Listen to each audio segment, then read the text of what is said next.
She was the Sheriff of Mumbai in 2008. Her many initiatives include launching the Women's Helpline 1298, harnessing students' energy for the Municipal Corporation Clean Up Mumbai campaign. A visionary and a leader, she is acknowledged worldwide for her significant contribution to education and value-based leadership.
Say that I think education powers, education empowers. Whether it's a girl child, whether it's a boy, whether it's men, women, but education is really the key.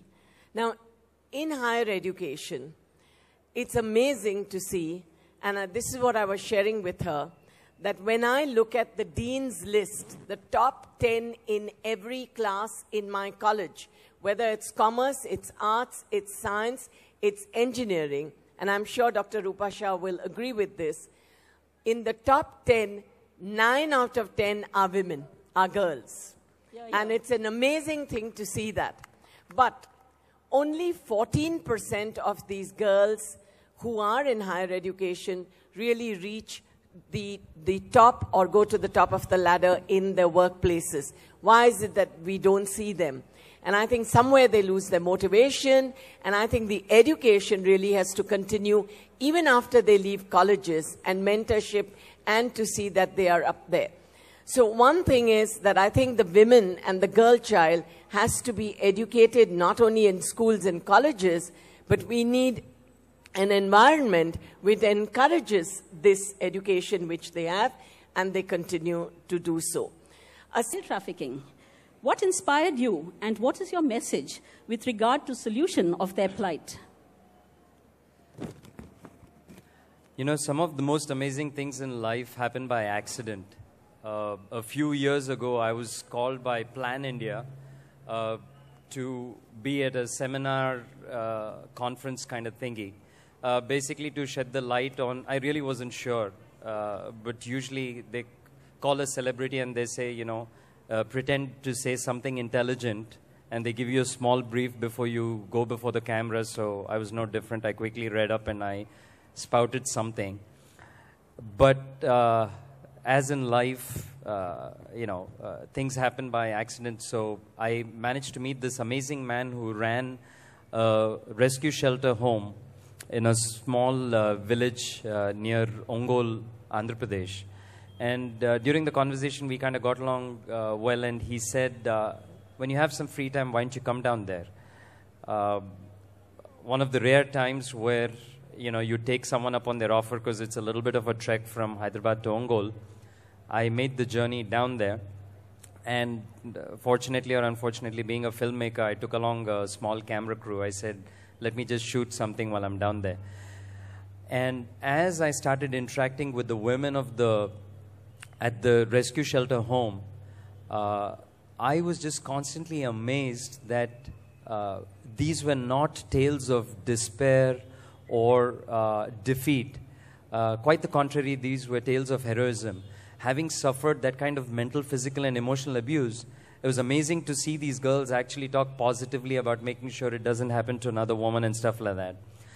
One of the things as a filmmaker, you come across a lot of causes that you suddenly get carried away by, but they really don't hold water. And one of the things that I focused on is try and get the story right first, then worry about the cause. Because when you start with a cause to make a film, it always ends up as, you standing on your soapbox and just talking about something that you're passionate about. The world doesn't care. While I was meeting all these girls, I got the opportunity to meet this amazing 14-year-old girl. And in a very matter-of-fact, normal voice, she said, blah, blah, blah. So I said, did I hear what she said? And this man who ran the rescue shelter home said, yeah, you have no idea how brave this little girl is. She was abducted and sold into prostitution by her father. But the most amazing thing is once she was rescued, this girl had the courage to actually take her traffickers to court. And for years, this case went on because that's what they hope for, that in the process, these women lose their steam and back off. But this girl didn't. And she actually sent her traffickers to jail. This was the first case in Andhra Pradesh. And I was just so blown away. I said, okay, that is a story of heroism that I can sort of sink my teeth into. And that's how Lakshmi came about. A simple thing about Lakshmi, as a filmmaker, I know very clearly that, there are so many things that we all feel strongly about, but other than the spur of the moment, you really don't have sometimes the interest or sometimes the wherewithal to keep going with a cause or a movement. But I feel if I can shine the spotlight on something so vile that exists in society, I think I've done, even if it's 1%, a small little contribution to the cause. So that's what Lakshmi is about. I'm extremely proud about the film. Like she said, it was fantastic to see an international audience actually vote it as the best film at the Palm Springs Film Festival. This was just about 3 weeks ago. So it's very encouraging that at least it's moving in the right direction. Thank you so much, Nagesh. It's no wonder with your... The Pinkathon is a running property that I'm associated with. It's a multi-city, women's-only running event. It has 10K, 5K and 3K. The idea is to encourage women from all walks of life, all fitness levels, all ages, to participate in a journey where they're on their way to wellness. Now, the interesting thing why a run like this came about was because mainstream running events, and I should know I run over 16 half marathons, mainstream running events don't see more than 15 to 18% female participation. Mainstream sporting events like marathons, cyclothons, any large community sporting events see a female participation of not more than 15 to 16%. Now, that is the reason one looks for events where women are made to feel comfortable. Now, why don't women participate in such events? Well, it's a function of the fact that it's a crowded place, that it's dominated by men, and typically women don't feel comfortable in crowded places, and we know why. Now, the message of Pinkathon really was to get women to focus on their fitness and their wellness, because women in a deeply patriarchal society like ours put everybody above themselves, their children, their husbands, their in-laws, and they come last. And you as a doctor would agree that so many women out there just don't care enough about their health or their wellness. So the idea of Pinkathon and to use breast cancer as an awareness drive was to get more women to be aware. Because, I mean, I don't want to be able to go on about cancer, but unfortunately breast cancer exists. We don't know why it's there, but we do know that the only way to fight it is early detection. And I think in that regard, the multi-city runs that we do in Pinkathon have had great success. But on the note of patriarchy and the deep incidence of female feticide that's prevalent, and that's one of the things we work at in my grandfather's foundation that I set up, is the incidence of female feticide is highest in affluent areas. So if you're rich, if you are well-to-do, it doesn't mean you're mentally evolved. The gender bias in society, this misogynistic culture that we have, this overtly patriarchal culture cuts across class, economics, social and religious divides.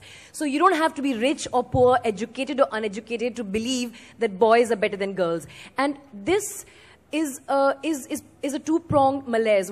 I mean, obviously it exists in our homes where mothers are complicit in passing on this patriarchy because they treat girls not the same as their sons. And of course, in schools, gender stereotypification continues. You don't take science because science is tough. You don't play sports, you go do needlework. The boys can take science because they have to become engineers, doctors, and you know, chemical engineers, and then later filmmakers. But essentially, the gender stereotypification which we all indulge in, girls shouldn't do this, girls shouldn't do that, raise your daughter like a girl, raise your son like a girl, or your girl like a boy. I don't think there should be gender divides. And